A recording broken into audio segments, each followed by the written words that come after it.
Pemirsa, Anda kembali di Newsline dan seperti biasa di hari Selasa kami akan hadirkan segmen Gerakan Kebaikan untuk Anda. Dan pemirsa, kali ini ada Ibu Mevi Ayati yang memiliki inisiatif untuk pemulihan hutan. Ibu Mevi ini merupakan sosok ibu rumah tangga yang tinggal di Kabupaten Tanjung Jabung Barat, Provinsi Jambi. Ia bersama perempuan lainnya berinisiatif melakukan pemulihan hutan yang dikelola oleh kelompok perhutanan sosial. Selain itu, Bu Mevi bersama perempuan lainnya juga memiliki program rehabilitasi Sungai Pengabuan dan Sungai Batang Asam. Tak hanya itu, ibu rumah tangga ini juga aktif membangun pembibitan dalam upaya pemulihan dan rehabilitasi sungai yang tergabung dalam kelompok perempuan pengelola pembibitan atau KP3. Agar inisiatif dan aktivitas KP3 terus berlangsung, maka dibutuhkan dukungan dari teman baik.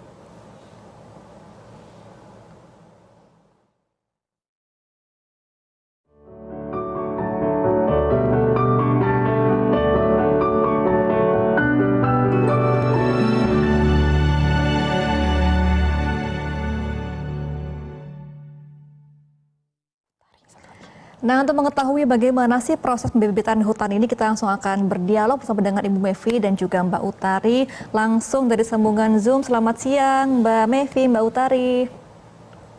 Halo, selamat siang Mbak Gema dan Mbak Jessica. Halo, boleh dong diceritain kepada pemirsa Newsline gimana sih upaya-upaya pembibitan hutan ini? Untuk upaya pembibitan untuk pemulihan rehabilitasi hutan, kami membangun kelompok perempuan pengelola pembibitan dengan mengelola bibit-bibit buah-buahan untuk membantu kelompok perhutanan sosial dan untuk kelompok petani swadaya, gunanya untuk rehabilitasi hutan itu sendiri dan untuk sepadan sungai, Ibu. Iya, Mbak Utari dan Mbak Mevi, memang ada berapa kelompok sih dalam KP3 ini dan sulit gak sih untuk berkoordinasi terkait dengan pembibitan ini? Di sini ada 3 kelompok perempuan, Mbak Gema, dan di sini kalau ditanya masalah sulit, memang untuk koordinasi itu sendiri agak susah, tapi kami berusaha untuk merubah mindset untuk berorganisasi ibu-ibu kampung ini, dan alhamdulillah untuk sekarang ibu-ibu udah mulai bisa bergerak dan ikut termotivasi untuk mengembangkan pembibitan ini. Dan juga dari itu sendiri kami akhirnya terbentuklah kelompok koperasi untuk menggabungkan ibu-ibu di kelompok pembibitan itu, Mbak Gema. Oke, Mbak Utari, Mbak Mevi, sebenarnya awal inisiatif ide itu seperti apa sih untuk pembibitan hutan dan juga sungai ini ya? Apakah memang dari awal sempat ada masalah dari hutannya ini? Oh, iya, ada masalah dari yang dulunya kita nggak pernah banjir. Sekarang ini kami adalah 1 tahun ke belakang kami terkena banjir, Bu. Juga lahan itu kritis dan untuk areanya udah kritis. Hewan-hewan hutan itu akhirnya masuk ke area pemukiman, juga adanya longsor dan kebakaran hutan itu sendiri, Mbak. Oh, hewan-hewannya apa aja tuh Bu yang sampai masuk ke pemukiman warga?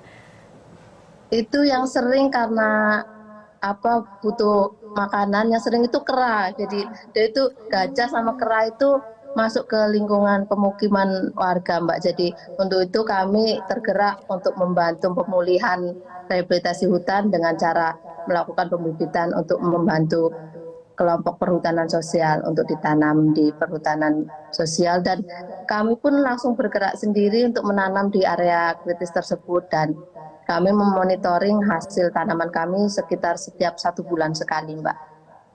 Oh, tadi kera sama gajah sampai masuk ke pemukiman ya, Mbak Utari, Mbak Mevi. Kira-kira dari rehabilitasi, kemudian apa yang juga dilakukan terhadap sungai di sekitar, sudah ada progresnya seperti apa dan capaiannya seperti apa, Mbak Utari dan Mbak Mevi? Untuk hasil hutannya sendiri, alhamdulillah yang biasanya banjir sekarang udah mulai tidak banjir lagi, tanah-tanah longsor pun udah mulai bisa ditanggulangi. Nah, untuk hewan-hewan sendiri kami kan mulai bulan Agustus ini rencananya mulai penanaman untuk tanaman buah-buahan untuk area rehabilitasi itu sendiri, Mbak. Iya Mbak, Nah, Mbak Utari, aku ya bagaimana?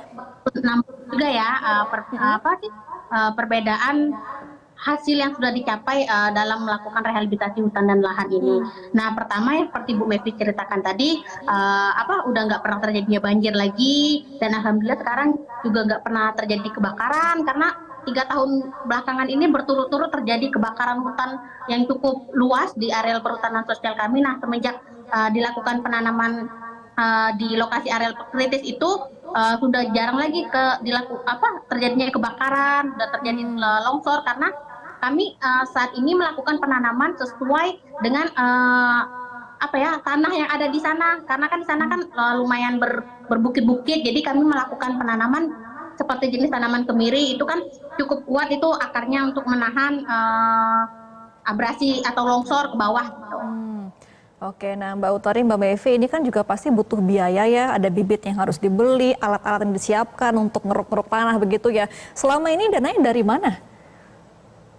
Nah, untuk dana sendiri kami mendapat pendampingan dari Yayasan CAPA dan ada support dari Portasbi. Dari situlah kami awal mula dana itu didapat, Kak. Dan itu juga dari bibit semua dari awal Yayasan CAPA yang selalu mendampingi kami. Mbak Utari, Mbak Mevi, memang biasanya dana yang dibutuhkan berapa banyak sih untuk rehabilitasi hutan dan juga untuk membersihkan sungai itu sendiri? Aku bantu jawab Mbak ya. Sebetulnya tuh kalau secara kita bergotong royong itu sebetulnya nggak begitu besar juga sih Mbak dananya. Karena kan kemarin contohnya kami melakukan pembuatan tempat pembibitan ada 3 tuh. Itu kan masing-masing kurang lebih memakan biaya itu kurang lebih 15 jutaan itu Mbak.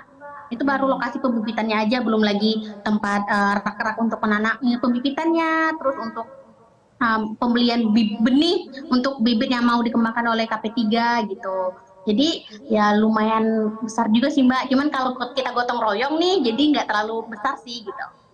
Nggak kerasa. Berarti masih butuh biaya berapa nih kira-kira untuk operasional per bulan deh? Kalau untuk ini lumayan besar juga, sekitar 150-an untuk 3 kelompok perempuan.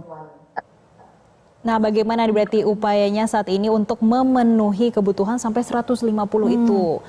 Nah, ini kan juga sekaligus nih ada pemirsa Metro TV. Mungkin ada yang ingin disampaikan bagi pemirsa Metro TV untuk membantu KP3 nih.